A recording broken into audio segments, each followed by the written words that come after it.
Hello बच्चों, आज अपने किरण प्रकाश की से संबंधित objective type and fill in blanks करने वाले हैं। आजकल बोर्ड एग्ज़ाम आरबीएससी में ऑब्जेक्टिव टाइप और फिल इन ब्लैंक क्वेश्चन आने लगे हैं, इसलिए अपने ऑब्जेक्टिव और फिल इन ब्लैंक क्वेश्चनों की प्रैक्टिस करना बड़ा ज़रूरी हो जाता है। इसी कड़ी में हम कुछ क्वेश्चन लेके आए हैं, कुछ इंपॉर्टेंट क्वेश्चन लेके आए हैं। देखिए, अपने पहला ही क्वेश्चन है, बिंदुवत स्रोत से चलने वाली प्रकाश की किरण परावर्तन के बाद परस्पर समांतर हो सकती है।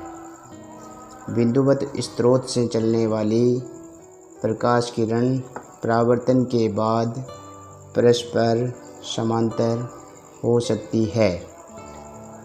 केवल अवतल दर्पण में, केवल अवतल दर्पण में, केवल उत्तल दर्पण में, दोनों में, इनमें से कोई नहीं। तो आप देखते हो, अगर फोकस के ऊपर कोई बिंदुवत वस्तु रखी हो और सामने कोई दर्पण कोई से ही रख दो, तो ये यहाँ से टकराकर वापस परावर्तित हो जाती है। तो दोनों में ही, दोनों, चाहे दर्पण आपका उत्तल हो अवतल हो, ये बिंदुवत स्रोत से आने वाली प्रकाश किरणें परावर्तन के बाद क्या हो जाएगी, समांतर हो जाएगी। तो आपका ऑप्शन सी है वो राइट हो जाएगा। निम्नलिखित में से कौन सा सही नहीं है? तो इसमें आपका ए और बी तो राइट है, दोनों सही है। इसमें सही कौन सा नहीं है? डी नहीं है। अपने डी को देख लेते हैं। डी का जो इधर वाला ये लेफ्ट हैंड साइड है, यहाँ पर लिखा है डी का जो लेफ्ट हैंड साइड है, NAW into WNG into ANG, इसकी वैल्यू निकालनी है। तो ये NAW दिया है, इसको आप लिख सकते हो NW बटे NA, मल्टीप्लाई में आ जाएगा NG बटे NW, फिर मल्टीप्लाई में आ जाएगा NG बटे NA। अब इसको काट दीजिए, इसमें NW ये तो कट जाएगा, ऊपर तो NG का स्क्वायर हो जाएगा, नीचे NA का स्क्वायर हो जाएगा। ये इक्वल टू 1, ये क्या हो जाएगा, नॉट इक्वल टू 1। तो ये आपका डी ऑप्शन है वो सही नहीं है। बाकी आप इनको तीनों को ऐसे ही करके देखिए, ए बी और सी को, तो आपको ये राइट हो जाएगा। डी ऑप्शन है वो राइट है नहीं होगा। तो इसमें नहीं पूछा है, इसलिए अपना ऑप्शन डी है वो राइट हो जाएगा। क्रांति कोण संगन माध्यम में वह आपतन कोण है जिसके संगत विरल माध्यम में अपवर्तन कोण होता है। जैसे कोई प्रकाश किरण है, अगर वो संगन माध्यम से, ये मान लीजिए पानी है ऐसे, और संगन माध्यम में आपतित होकर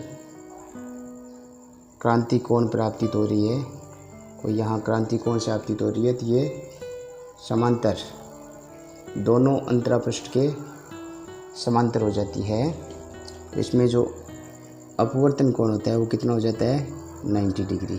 तो अपने पास में राइट आंसर होगा सी, अपवर्तन कोण का मान हो जाएगा 90 डिग्री। नेक्स्ट क्वेश्चन पे चलते हैं। यदि काच वायु का क्रांति कोण थीटा है तो वायु के सापेक्ष काच का अपवर्तनांक होगा। जैसे अपने पास में कोई क्रांति कोण साइन थीटा या थीटा दे रखा है, क्रांति कोण थीटा इक्वल टू होता है 1/n। ये जो अपवर्तनांक होता है, ये संगन माध्यम का, ग्लास का अपवर्तनांक होगा वायु के सापेक्ष। तो अपने को वायु के सापेक्ष पूछ रहा है, तो वायु के सापेक्ष हो जाएगा, वायु के सापेक्ष कांच का अपवर्तनांक हो जाएगा 1/sin थीटा। और 1/sin थीटा को आप लिख सकते हो कोसेक थीटा। तो ऑप्शन देख लीजिए कोसेक थीटा कौन सा आ रहा है। ए ऑप्शन नहीं होगा, सी नहीं होगा, डी नहीं होगा, तो ऑप्शन बी है वो आपका राइट हो जाएगा। अब 5 नंबर क्वेश्चन देखिए। तालाब की तली कुछ ऊपर उठी हुई प्रतीत होती है, इसका क्या कारण होगा। व्यतिकरण नहीं होगा, प्रकाश का परावर्तन के कारण नहीं होगा, प्रकाश का विवर्तन नहीं होगा, यानी किसी तालाब का पेंदा उठा हुआ दिखाई देना, प्रकाश का अपवर्तन, जैसे किसी गिलास में पेन रखा हुआ है उसका तिरछा दिखाई देना, प्रकाश का अपवर्तन, प्रकाश अपवर्तन की घटना होगी। तो अपना राइट ऑप्शन है वो सी हो जाता है। कांच के एक अवतल लेंस को जल में डुबाया जाता है तब यह हो सकता है, यानी अवतल लेंस को अपसारी लेंस कहते हैं। अपसारी ये क्या करता है, प्रकाश किरणों को फैला देता है, अपसार कर देता है, फैला देता है। तो ये कह रहा है कि वायु की बजाय, पहले वायु में रखा हुआ था, अब वायु की बजाय जल में डुबो दिया, तो वायु के बजाय जल का अपवर्तनांक ज़्यादा है।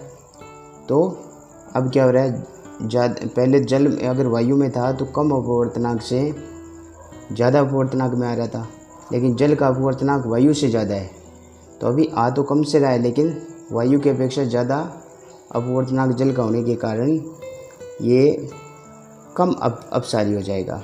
पहले अपसारी ज़्यादा था, अब अपसारी है वो कम हो जाएगा। एक माध्यम से दूसरे माध्यम में जाने पर प्रकाश की किरण मुड़ जाती है, मुड़ने को कहा जाता है, मुड़ने को अपने अपवर्तन कहते हैं, मुड़ने को अपवर्तन कहते हैं। नेक्स्ट क्वेश्चन पे चलते हैं। एक वर्णीय प्रकाश निर्वात से किसी पदार्थिक माध्यम में जाता है तो प्रकाश पुंज का कौन सा अभिलक्षण गुण नहीं बदलता है। तो यहाँ पर एक वर्णीय प्रकाश निर्वात से किसी पदार्थिक माध्यम में जाता है तो प्रकाश पुंज का कौन सा अभिलक्षण गुण नहीं बदलता है।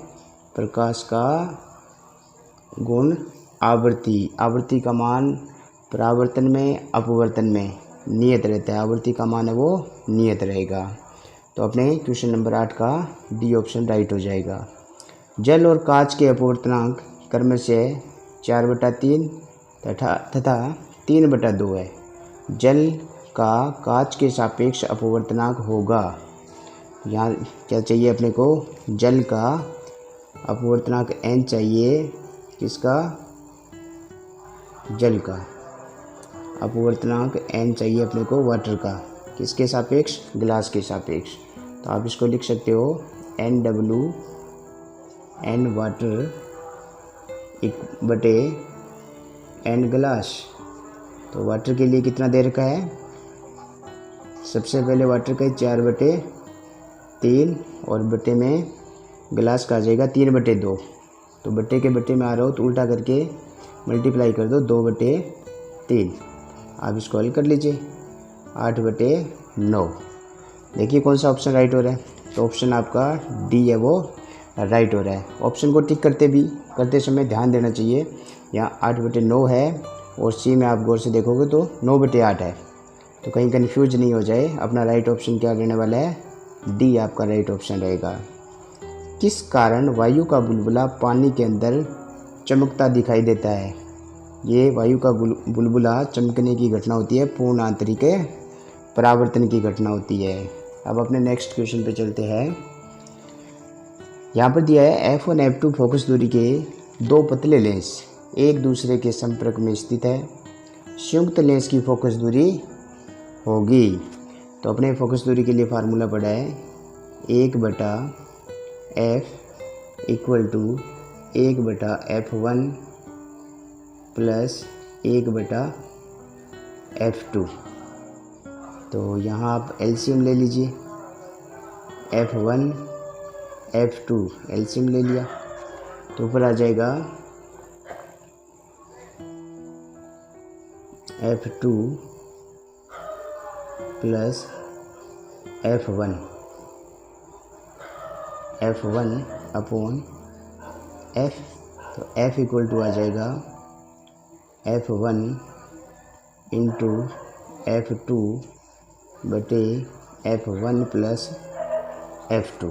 अब आप इसमें मैच कर लीजिए, ऊपर F1 F2 का मल्टीप्लाई आ रहा है, नीचे योग आ रहा है, तो ये आपका ऑप्शन डी राइट हो जाएगा। इसमें भी आप देखिए, इसमें कहीं आप कन्फ्यूज नहीं हो जाए, आपको ऑप्शन टिक करते समय विशेष ध्यान देना है, राइट पर ही आपको टिक मार्क करना है। तो आपका 11 नंबर क्वेश्चन का डी ऑप्शन राइट हो जाएगा।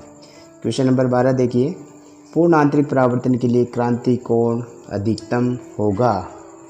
पूर्ण आंतरिक परावर्तन के लिए क्रांति कोण का मान, देखिए यहाँ पर अपने दिया है कि प्रकाश किरण है वो अधिकतम क्रांति कोण बनाना है। कांच से वायु में जा रही है या कांच से पानी में जा रही है, हीरे से वायु में जा रही है, पानी से वायु में प्रकाश किरण अगर जा रही है, तो अपने जानते हैं क्रांति कोण, ये अपने पास में क्रांति कोण होता है N2 अपॉन N1।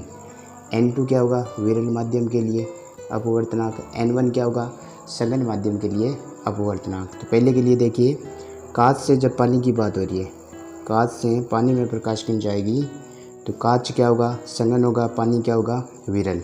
तो पानी का अपवर्तनांक विरल का ऊपर आएगा, सघन का नीचे आएगा। तो पानी का अपवर्तनांक होता है 1.33 और कांच का होता है 1.5, और इसका डिवाइड किया तो अपने पास में क्रांति कोण साइन आईसी का मान ज़्यादा होगा, उसके लिए क्रांति कोण ज़्यादा होगा। साइन आईसी का मान अपने पास में इतना आ गया। फिर डी पर गए, कांच से वायु में प्रकाश किरण जा रही है, तो इसमें कांच अपना हो जाएगा सघन माध्यम, वायु हो जाएगी विरल माध्यम। तो वायु का अपवर्तनांक बटे कांच का अपवर्तनांक 1/1.5 और अपने पास में इसका मान आ गया 0.666 आ गया। फिर तीसरे में देखें, हीरे से वायु में प्रकाश किरण जा रही है, वायु अपने पास में विरल माध्यम होगा, हीरा है वो सघन माध्यम, तो वायु का अपवर्तनांक बटे हीरे का अपवर्तनांक, तो 1 बटे हीरे का अपवर्तनांक हो जाएगा 2.42। तो ये अपने पास में आ गया 0.413। उसके बाद में फोर्थ ऑप्शन देखिए, पानी से वायु में, यानी यहाँ पर सघन माध्यम है पानी, विरल माध्यम है वायु, तो वायु का अपवर्तनांक बटे पानी का अपवर्तनांक 1/1.33 और इसका भाग दिया गया 0.75। तो इन चारों में देखिए सबसे बड़ा कौन सा आ रहा है, सबसे बड़ा आपका पहला ही ऑप्शन आ रहा है 0.886। तो इसके लिए साइन आईसी का मान सबसे बड़ा आ रहा है, साइन आईसी बड़ा है तो आईसी यानी क्रांति कोण भी बड़ा होगा। तो सबसे ज़्यादा क्रांति कोण किसके लिए आने वाला है, कांच से पानी में जब प्रकाश किरण आपतित हो रही है तो क्रांति कोण का मान अधिक आएगा। तो आपका ऑप्शन ए राइट हो जाता है। प्रकाश की किरण जब माध्यम 1 से माध्यम 2 में गमन करती है तो निम्न में से कौन नहीं बदलता। प्रकाश किरण जब माध्यम में गमन करती है तो प्रकाश के लिए आवृत्ति का मान नहीं बदलता। नेक्स्ट क्वेश्चन पे चलते हैं। यदि किसी लेंस की फोकस दूरी f है, इसकी क्षमता का मान कितना होगा भाई, 1/f। क्षमता वो फोकस दूरी के व्युत्क्रमानुपाती होती है, 1/f डायप्टर। तो आपका ऑप्शन बी है वो राइट हो जाएगा। क्वेश्चन नंबर 15 पे आ जाइए। समान वक्रता त्रिज्या वाले एक द्वि उत्तल लेंस की फोकस दूरी कैपिटल F है। मुख्य अक्ष के लंबवत तल द्वारा उसे 2 समान समतल उत्तल लेंसों में विभाजित किया जाता है। इनमें से प्रत्येक समतल लेंस की फोकस दूरी का मान f होगा, जहां यानी पहले अपने पास में f फोकस दूरी का लेंस है। आप इसके लिए 15 नंबर में लेंस मेकर सूत्र लगा दीजिए। लेंस मेकर सूत्र में ये पहले जो लेंस है ये द्वि उत्तल लेंस है, उसकी फोकस दूरी f है।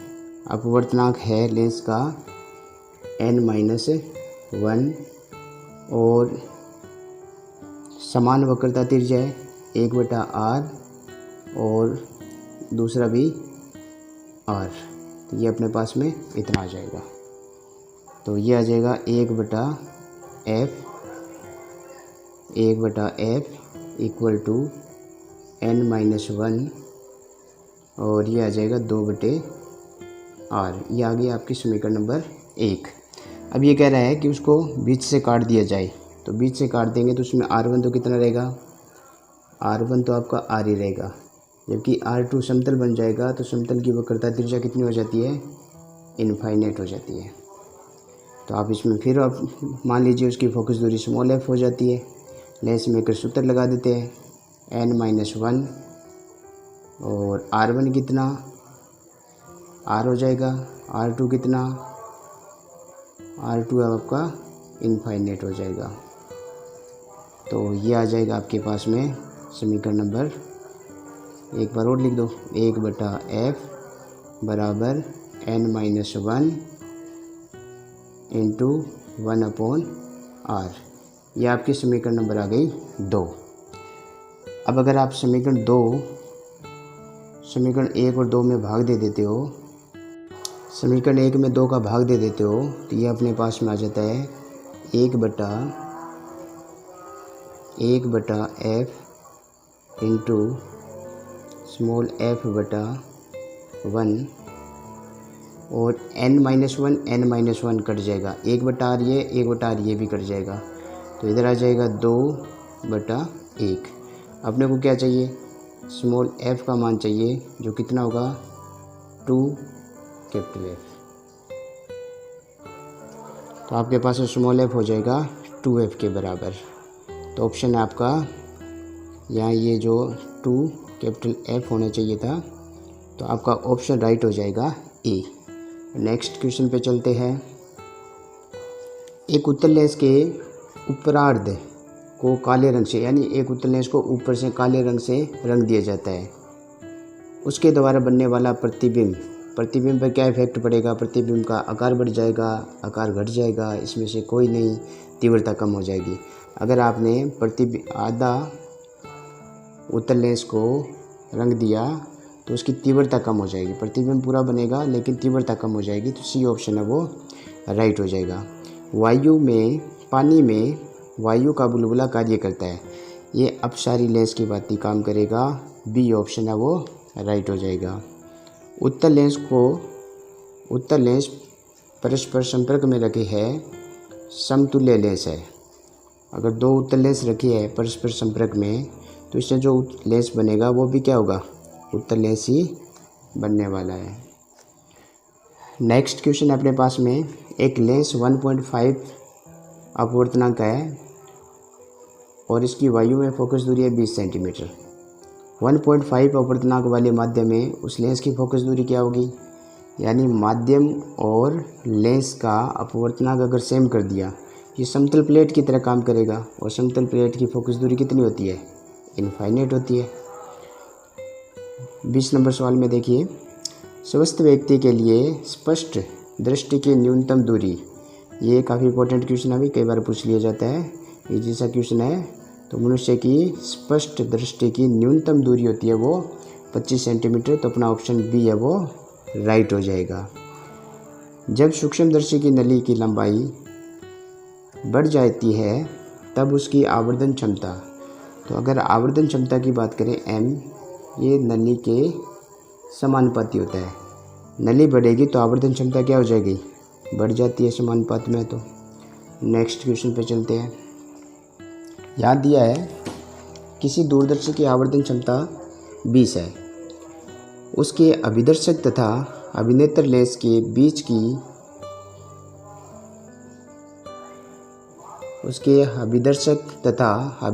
लेंस के बीच की दूरी सामान्य दृष्टि के लिए 42 सेंटीमीटर है। अभिदर्शक व नेत्रिका लेंस की फोकस दूरी निकालो। यहाँ पर क्या दे रखा है, आवर्धन क्षमता कितनी दे रखी है, 20 दे रखी है।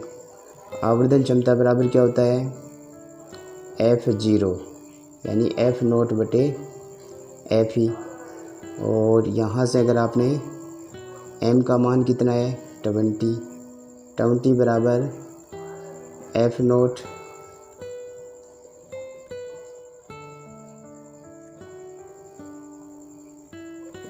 अपॉन F, तो यहाँ से F0 इक्वल टू आ जाएगा 20 F ई।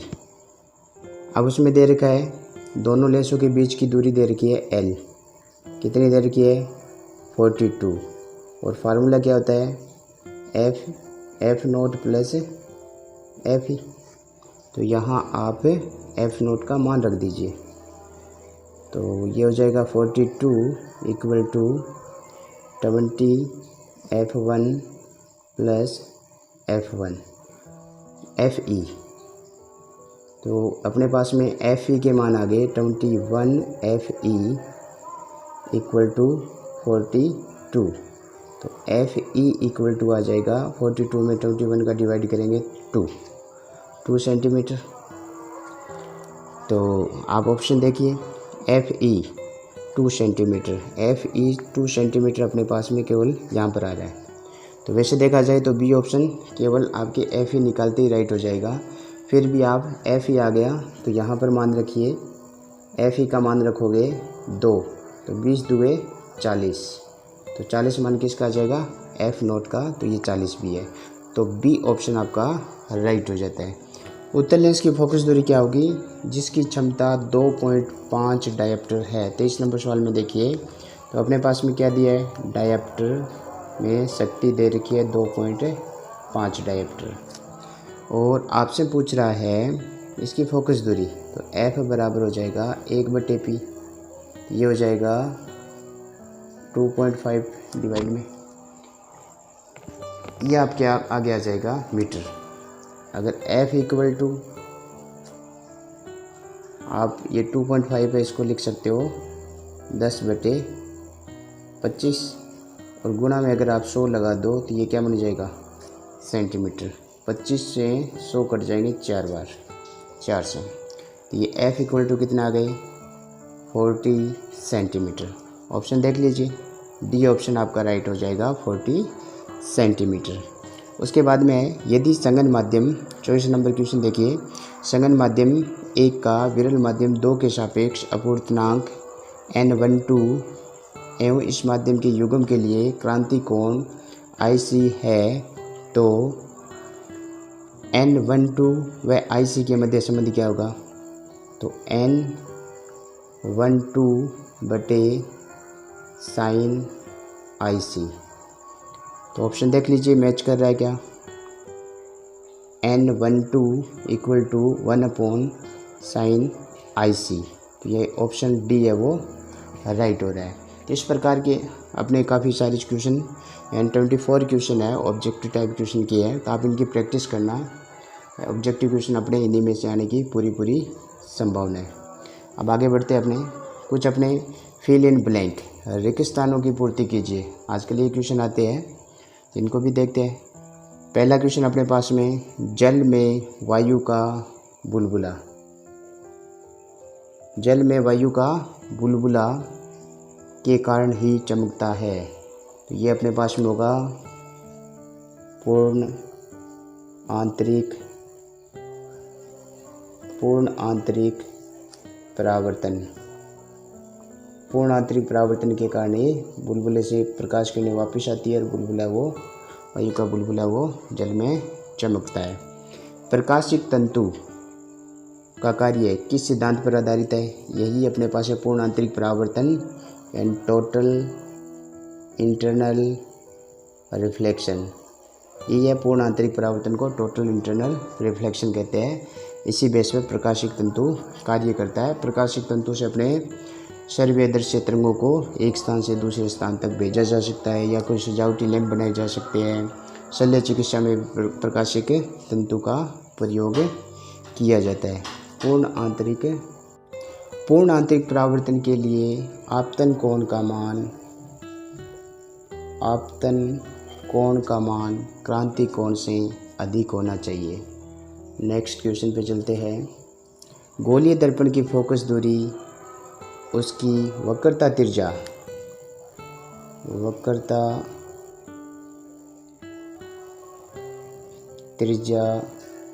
की आधी होती है।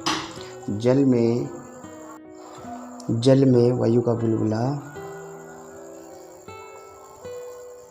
अवतल लेंस की भांति कार्य करता है।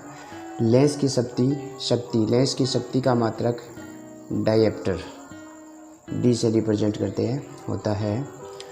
संयुक्त सूक्ष्मदर्शी की आवर्धन क्षमता सरल सूक्ष्मदर्शी की आवर्धन क्षमता से अधिक होनी चाहिए, अधिक होती है। परावर्तन दूरदर्शी से बनने वाले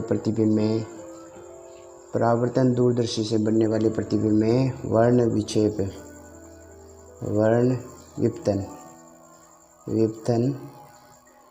वर्ण विपतन का दोष नहीं होता। इस प्रकार से अपने काफ़ी सारे क्वेश्चन है वो रिक्त स्थान की पूर्ति और ऑब्जेक्टिव टाइप क्वेश्चन किए हैं। आप इनकी प्रैक्टिस करना, आपको बोर्ड एग्ज़ाम 2024 के अंदर काफ़ी फ़ायदा करने वाले क्वेश्चन है। ओके, धन्यवाद।